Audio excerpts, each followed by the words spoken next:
And check this out. And I want to say this here, and this is my message to the J. Cole crybabies out there. Let King Eric drop some gospel on your punk asses. What I hate about this is this. J. Cole and Kendrick Lamar are not Tupac and Biggie. I hate how media today is so one-sided. Because I guarantee you, had this been any rapper, especially Drake, doing this, he would have been the butt of the jokes because it's J. Cole and everybody loves him. Everybody want to talk about, oh, he can't get in the octagon because it's peace and mental health. Fuck all that. This is hip-hop, man. And if it's really like that, J. Cole need to stop talking that GOAT King talk like he been doing on many of those records. Especially with the NBA YoungBoy diss, which he denies, but we know who he talking about. Like, stay in your zone.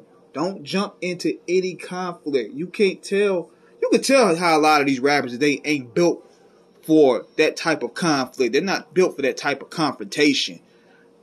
Because it's real different from your comfort zone.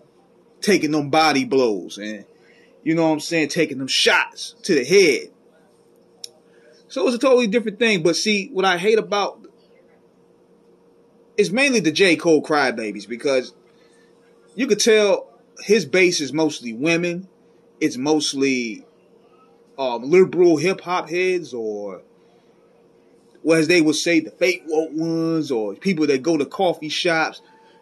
They're not really hip-hop heads to a degree. They like him because he's probably, they consider as the attractive woke guy, as they will say. But you see the extremism coming from many sides of the spectrum. He's also a light guy. I mean, I like J. Cole, man. I like J. Cole. I met him in 2011. Real good dude. I like Born Center. I like Forest Hills Drive. That's a classic album. But Cole been talking like this for a while, man. Like, this is what y'all don't understand. Going back to False Prophets, where he calling out Wale and Kanye. Dope record. But what provoked him to do that? Number one, he just talking his ish. So now, people are trying to say, well, this is very different. This is like Tupac and Biggie. It is not Tupac and Biggie. Because number one, Tupac and Biggie music was geared to more so a street audience. Kendrick Lamar and Drake and J. Cole music are not geared toward the street audience. They just happen to get respect from that, but their music is not geared to the hood like Pac and Biggie. Number one, that hood element is there.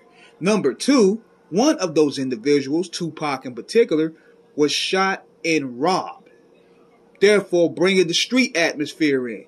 And that ricocheted into the diss records going in. See, people are coming up with this narrative like, oh, it's Pac and Biggie. Like, they started dissing and the violence came afterward. No, we got to go back to the origins of it. They were friends.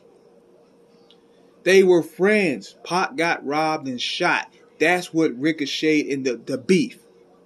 People keep leaving that out there without no. And you got people that are irresponsible with delivering the story in its origins, but yet don't know the whole story. And Kendrick Lamar and J. Cole aren't really besties per se. They have a mutual respect just based off the skill set. And they came through that same period, the blog era.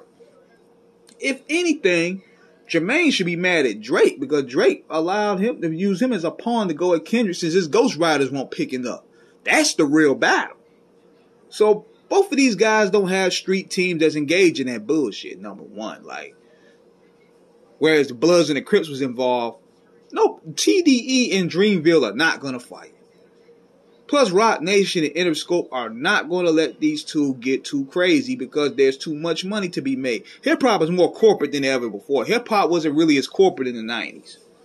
It had that raw street element there. Today, it's contained and gentrified as fuck. So you don't have to worry about none of these guys getting shot. You're not going to see J. Cole going on an op mission, rolling through Nickerson Gardens, looking to slap Kendrick Lamar. You're not going to say stuff like that. And I'm standing on it. J. Cole's still punked out. You can't go out there talking all that ish like you was doing and then walk it back.